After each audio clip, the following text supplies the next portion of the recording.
Hi, everybody. I'm Mary Dell Harrington, of Grown and Flown, and I am so excited to be here today with Angie Harmon. Welcome, Angie. Thank you for giving us your time. I know this is a super busy week for you with your premiere on Lifetime of Buried in Barstow this Saturday night. Yes. I was lucky enough to get a sneak peek, and it kept me on the edge of my seat the whole time. There are a lot of twists and turns in this movie. So we'll talk about it, but at first I wanted to just mention a couple of things about you.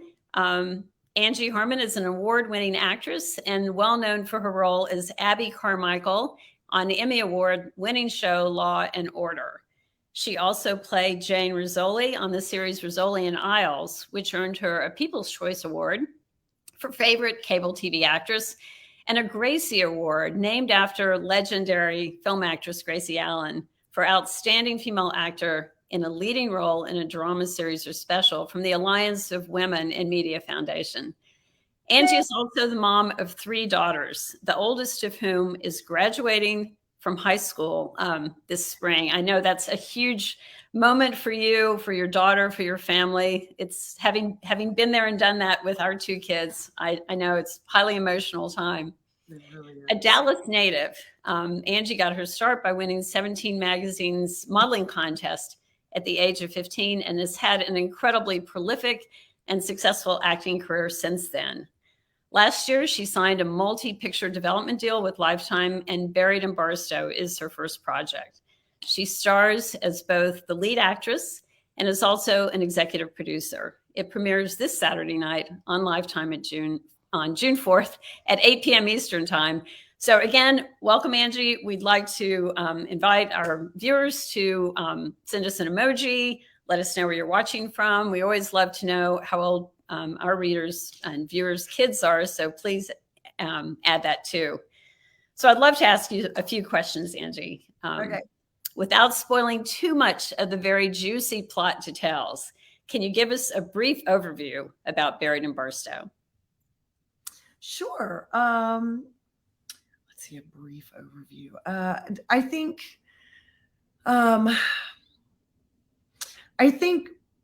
the reason that Buried in Barstow spoke to my heart, and I'd been shopping this project around for about 3 years. Oh, wow. I didn't know that. Yeah. And it just struck me as, when we go through life with our children, and life just becomes so much more than what we've wanted for ourselves. It's, all of a sudden you've got these other people to think about, and they often, take the front seat and, the first sort of role, if you will, that we as moms sort of, I don't know. It's an emotional time because my first is graduating high school the same night that this is coming out. So I will be at her graduation. That's sort of double whammy. Yeah. So this is perfect. Anyway, I'm so sorry. Okay. So what I love about this is that, the character that I play, Hazel King, is basically just trying to just keep her head above water, create a really fantastic, childhood and life for her child, far and away from her background, her own stories, her own past. And that's what we do, as moms. We try and just create these ideal sort of childhood memories, things like that for our little people. And we're just out there all trying to do the best that we can. And Hazel really struck me as trying to do that. Obviously, it's a lot, it's make believe, and there's the darker aspect to it. And it just really kind of spoke to me about like what, when your kids do get hurt, you want to go wring the person that did it. You want to go wring their neck, and we can't, but Hazel can. Yeah. Well, that's really a good way of putting it, because Hazel King is a really complex character. I think she has a lot of baggage. Like, how did she end up in Barstow, California? And what is it about the setting in Barstow that it seems so perfect for this role? Well, I mean, she's, without giving anything away, I mean, she's certainly hiding from things and, trying to just lay low and, keep her child safe. And then when that starts to fall apart, I mean, she has to do what she has to do in order to keep, her daughter, to keep her safe. But Barstow is just kind of like a haven for all of the characters in this movie. Everyone's just kind of hiding from their own past, trying to regroup, trying to bring their life back together, trying to get on the right track. And I think what's kind of fun for the audience is that you're trying to figure out which ones are trying to get on the right track and which ones are just so happy with being on the wrong track. So, there seems to be a current of both of these. We've only seen one episode, so I'm sure there's more to come. Correct. And Hazel's sort of like the sheriff in the middle, She is the cafe owner sheriff, kind of right there. So in your past roles on Law and Order and Rizzoli and Isles, you were in law enforcement. What was appealing to you about this role, where she hasn't always been, shall we say, law abiding?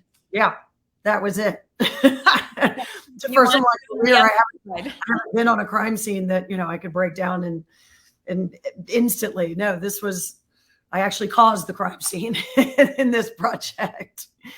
But yeah, I mean, that's what, if you've seen, it's just, oh my gosh, my favorite show. If you've seen Yellowstone, the Daltons, they don't necessarily make the most, morally sound and ethically correct decisions, but you root for them anyway, because, they're trying to do what's best for their family, what's best for each other, what's best for, the core element of those characters.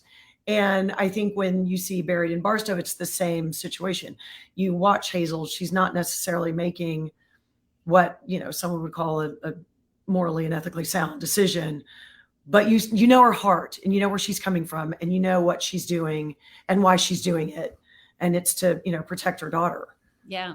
Yeah. Well, I mean, that was one of the more interesting and frankly relatable parts of Buried in Barstow, because you and Joy King, played by actress Lauren Richards, had this really interesting, close but conflicting relationship, as many parents do with their teenage kids. There's this yin and yang. She wants to be independent. You're trying to get her to do what you want her to do. Mm-hmm. Have you ever played a role before where you're the mom of a kid the same age as your own kid, roughly? Your oldest is probably a little bit younger, but not by much. Finley's a little bit younger, yes, but no, I've never had a character so closely emulate, where I am in my life with my own children, as Hazel has. And so it was really easy to pull from those experiences that I've had, as their mom, and to be able to sort of incorporate those into Hazel, and the decisions that I made for the character, and, things that would just come up in the middle of scenes that you just kind of know are working out of experience of being, a mom in real life, to, daughters that are the same age. Well, I think that's one reason why I found your character so compelling in the show, because it did seem like you were drawing from your own personal experience. Maybe I was extrapolating, knowing that, but that you were really drawing from your own instincts as a mom, in conveying that, you wanted your daughter to do certain things, and she was not wanting to hear any of it about her future, her boyfriend.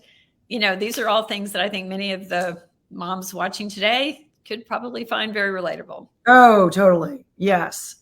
And yeah, it's my relationship with my daughters is we're a lot closer than, well, no, I would say we're a lot more transparent with each other than Joy and Hazel are. And it's not for lack of trying on Joy and Hazel's part. It's just, they just don't know how to do it. It's not something that Hazel was raised with, as, you'll see in the movie. And therefore she hasn't been able to teach it, that sort of transparency, that sort of level of communication, that kind of thing. And in my personal life, it's what I sort of insist on with my girls, which can also bite you. Because now I've got ones like, Mom, I have to tell you something. I'm like, I don't want to know. Don't tell me anything. Like, not today, please. Cool. Don't tell me anything, please. Well, I mean, Hazel can't really be transparent. She's got some pretty secretive things in her past. And I think we all kind of grapple with those questions like, Mom, when you were my age, did you do X, Y, and Z? And you kind of think, how much do I want to go there sometimes? Well, and But that's very, Hazel can't go there. very true. Very true. I mean, and you know, I don't even know that. I mean, I didn't have those conversations with my parents. I don't know if you did, but I find that parents that are our age are, there's a lot more based in communication and based in, that just sort of knowledge of, you know, I'm here for you. You talk about things like drinking, drugs, driving while under the influence, sex, all of those things that, I mean, like nobody talked about that when I was younger. I mean, nobody talked to me about that when I was a teenager. Well, I mean, there's been a sea change in parenting because the relationships have really become much more you're kind of on Evolved. the same page. And I think young adults, millennials, and the younger generation to that really comes to their parents and asks for advice on relationships and finance and Mhm. jobs and, things that we probably asked our friends about more than our parents. So Yeah, yeah, I think totally. that transparency that's really a great way to put it. I don't know that I've heard people really mention it quite that way. So it'll be interesting to see if in Hazel's future and future episodes, if she is more transparent with Joy. But it sounds like that's one thing that you try and do with what quality you try and bring into your movie role with some hesitation, but you're also trying to make her life a better life than Hazel had. I think you were referring to that earlier too.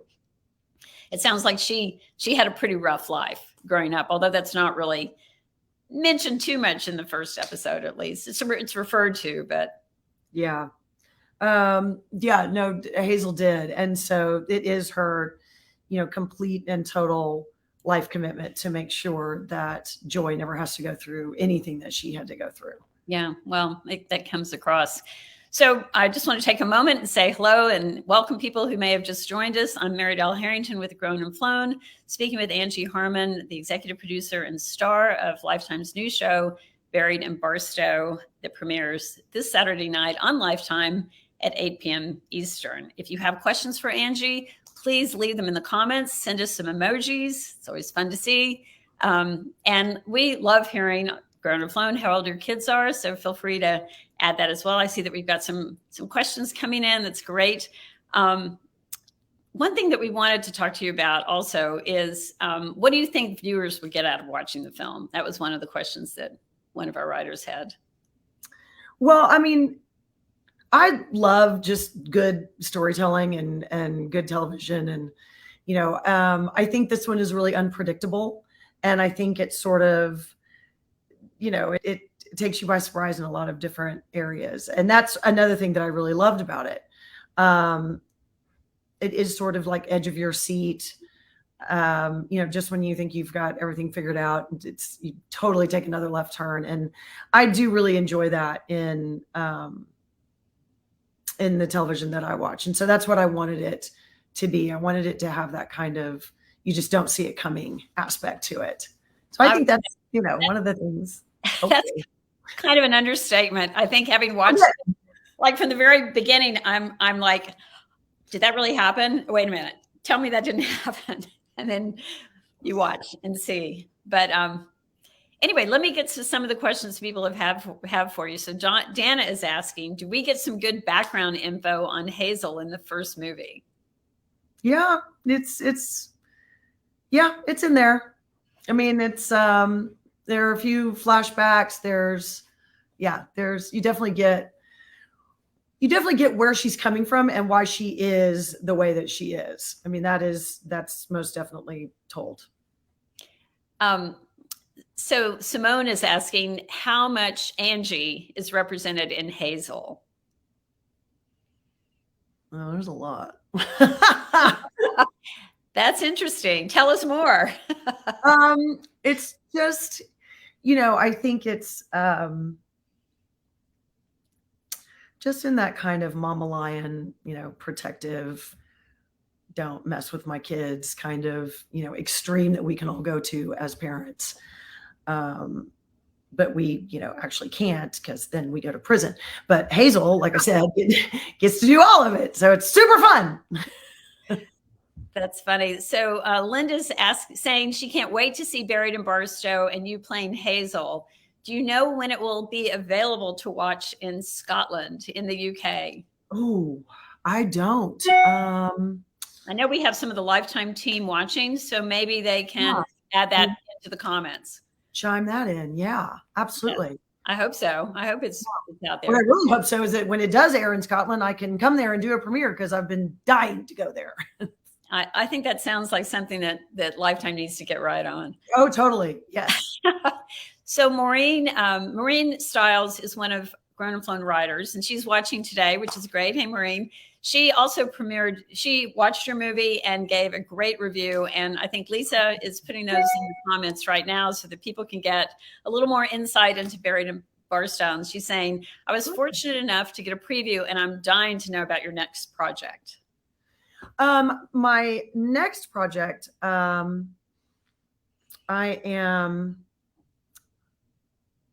see, there's a couple. Well, I never really like to talk about them until they're like, we're shooting them. But I will say there is another, we just turned in the script for the second Barstow, the second installment. So that's good. And hopefully we'll be able to make, up to 6 of them. Oh, that's fantastic. I hope that's the case. I'm keeping my fingers crossed for you. Yes, please. Please. It's really good, really fun storytelling. Well, that's great. I mean, there's a great team of writers and directors on this project. Can you tell us a little bit more about who those people are and what some of the other projects that they've worked on? Well, Tom is basically like just our writer. And this is kind of, a story that was basically like part of his life. Wow. Yeah. And so he just kind of anchored this in that time in his life and just went crazy with it. And I mean, I just absolutely love it. Tom Evans is, our head writer. But yeah, it's, and then Howie Deutsch, who directed this first one. I mean, he did, half of my favorite movies from my childhood, Pretty in Pink, The Great Outdoors, Something's Got to Give. I mean, he's a legend. So being able to work with him on this was just, I mean, that was just a dream come true. I mean, so he's very much for the actors and for the storytelling. And, that was super fortunate to have. And it just, it was really just kind of a, oh my God, I can't believe this is happening kind of moment for me. Yeah, that's fantastic. Well, it definitely comes across. I mean, it's really a fantastic project. Thank you. So, you're welcome. Melissa wants to know, what is your favorite thing about being the mom of a teen? And do you have like a least favorite thing? I have many least favorite. No, I think my favorite thing is how funny mine are. I mean, I've taught them, that a sense of humor is essential in life, and to try and find the humor in everything. Obviously there are, things that you can't, but a lot of things you can, if you look hard enough, you can find the silver lining and, maybe a little bit of comedy in it. And I appreciate that my girls can do that, without me having to tell them. They'll be telling me a story and it won't necessarily be the most positive story, but they'll be like, but Mom, the silver lining is, and I'm just, least favorite is that, like, when is that frontal lobe going to kick in? When does that happen? Not for a while. We've been doing a press tour this entire morning. Excuse me, how to get comfy. And literally my 13-year-old like set the smoke alarm off. Really? I mean, it's like the sound like, and I don't mean like smoke, like that house alarm. Like it sounded like the entire house was about to blow. I mean, I was just like, really? That's funny. That's actually kind of funny. Oh, well, you got to roll with it, right? Happens. It's just, yep, all the time. So Nancy's just asking, sorry if you've said this already, but was the movie actually filmed in Barstow? No, we actually filmed it here in North Carolina. I promised my girls that when Rosalie Isles stopped, that I would know I wouldn't leave my girls like that anymore, because I lived in North Carolina and I worked in Los Angeles. Yeah. And that was a really tough commute. And that was for 7 years. That is really tough and long. It was really tough. It was really tough.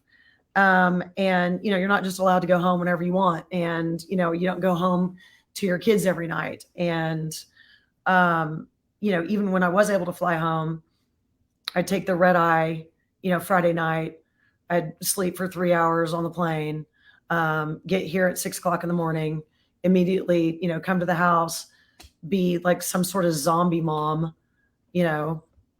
mom bee for less than 48 hours, and then have to be back on a plane Sunday evening so I could get home and be in the chair, 5:30 Monday morning, and then be in every. So it was a lot. And, I just promised my girls I would never do that again. And so, when Lifetime approached me and was like, what can we do together? I was like, well, this is my heart project and I love it. And it's Barstow and I think it's great. And the only catch is that you just got to shoot in North Carolina. And they're like, okay. So it just, it's really a dream come true. I mean, to be able to just be in my bed, at night for the girls and still be shooting and be, creatively fulfilled. And it's just, yeah. That's fantastic. Well, one of my questions was, what's the hardest thing about being a working mom? And I think you kind of just went through that. I mean, not everybody has the sort of glamorous role in TV in LA, but the not so glamorous part that we don't get to see when we watch you on TV is the commute you just described and the zombie mom, and how hard it is to try and make it all happen for your kids when they're growing up. Oh yeah. I mean, it was tough. I mean, there are a lot of tears in those 7 years. Oh. But I'll tell you, Kira Sedgwick gave me some of the best advice that I'd ever received. And it was, try to keep your heart where your feet are. And so, if I was in LA and I couldn't be with my girls, I would just, try and focus and concentrate on doing the best job I could do, as an actor. And, it was tough. It was really tough. I was a working mom for many years. In fact, I used to work for Lifetime. And okay. I was lucky enough to work to job share there. So that made my commute in and out of the city infinitely easier than the 5-day week, and that was just 7 to 7. I didn't have to get on a plane, but I'm very grateful to Lifetime for making my life easier in those years and keeping me in the game for a longer time. So Dana has said, so proud you chose North Carolina to live and work in. Thank you. Sorry, getting comfy again. Thank you. It's I love raising my girls here, and it was a no-brainer. I mean, if I wasn't going to shoot here, then I just wasn't going to do it. Well, that's great to have the clout to be able to say these are the conditions that I'm going to do this deal in. Thank you, God. So, Erica wants to know, will we ever see you in a comedy? Oh God, I hope so. Yeah, I would love it. I would absolutely love it. The right one hasn't really come across yet, but yeah, I'm open to anything. Well, there are some comedic elements, I think, to this role. I mean, your relationship with the people who frequent the bar or the cafe at the bar is sort of funny. I enjoyed that. Yeah, the guys at the diner are, they're very much the comedic relief. And that day we shot all of those scenes in one day because it was the only day that we could get the three of them together. Oh, wow. And so it was a lot for the first day. Plus we block shot it. So that meant like we would shoot theirs and then everyone would go change in the bathroom in the diner, not go back to their trailers or anything, and then come back and then shoot the next scene. And then they would go change again because it would be another day, and they would go, change and then come back. And then we would shoot that. Then we would turn the cameras around. Then we would shoot my stuff. And, it was just, plus no one had slept the night before. You never do, everybody had the jitters, it was just, I hadn't really found Hazel totally and, all encompassing yet. So it was just, they were great. They were great guys. They really were just awesome and so professional and so lovely.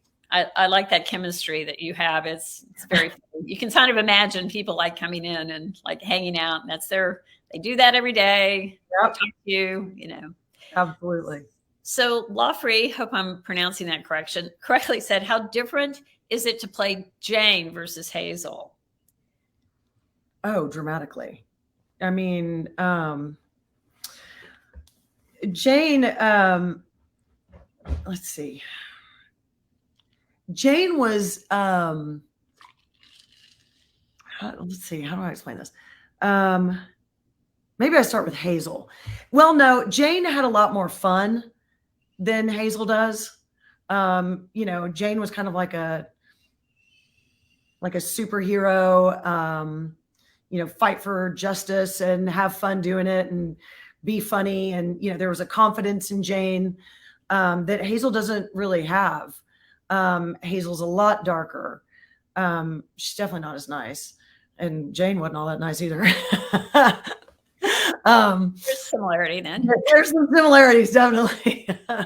But I think Hazel's a lot more wounded than Jane was. I mean, you know, I always like to have sort of that backstory, you know, hanging out in the back of my mind when I play a character.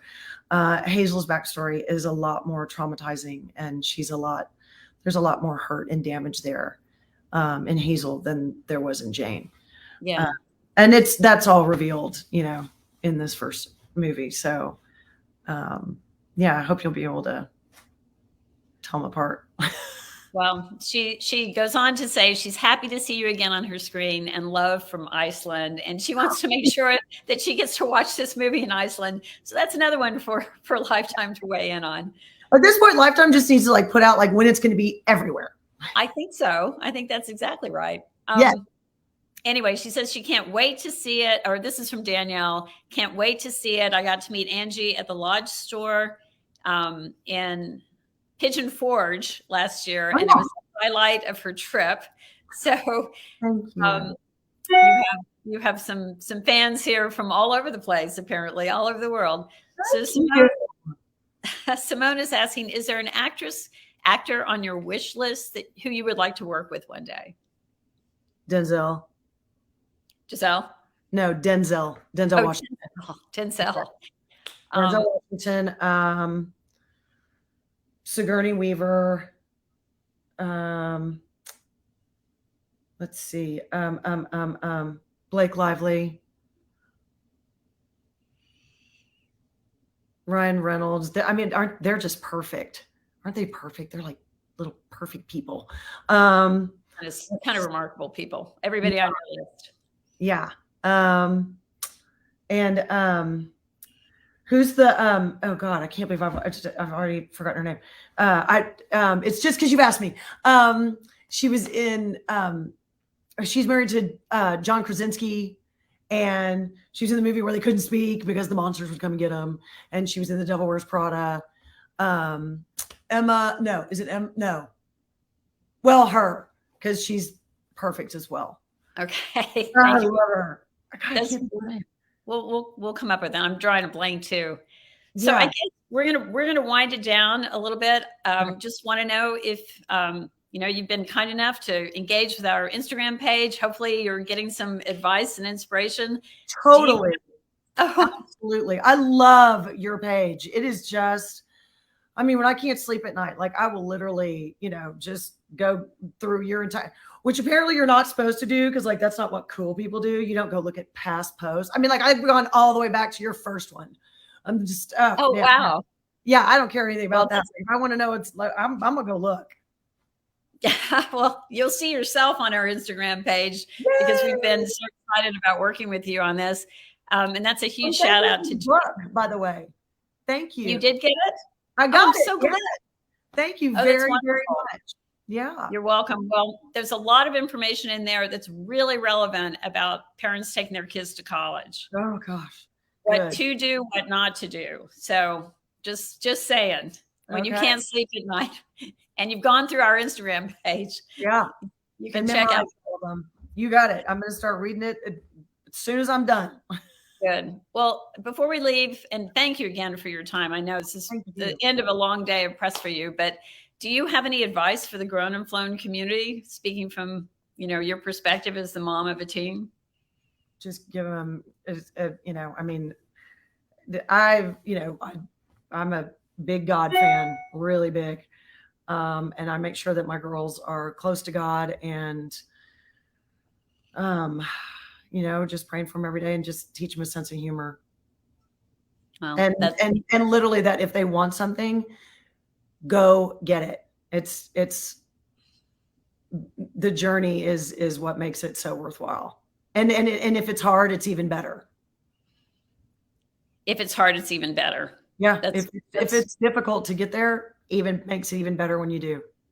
That is all great advice. Lisa has been behind the scenes. She says Emily Blunt is the name of the actor. Emily Blunt. Oh, she's so cool. Thank you. All right. Well, Angie, thank you again so much. Thanks everybody for joining us. And don't forget this Saturday night, 8 p.m. Angie will be at her daughter's high school graduation, but the rest of us will be watching Buried in Barstow on Lifetime. And we look forward to that. Anyway, thanks everybody. Thank you. Bye. Bye.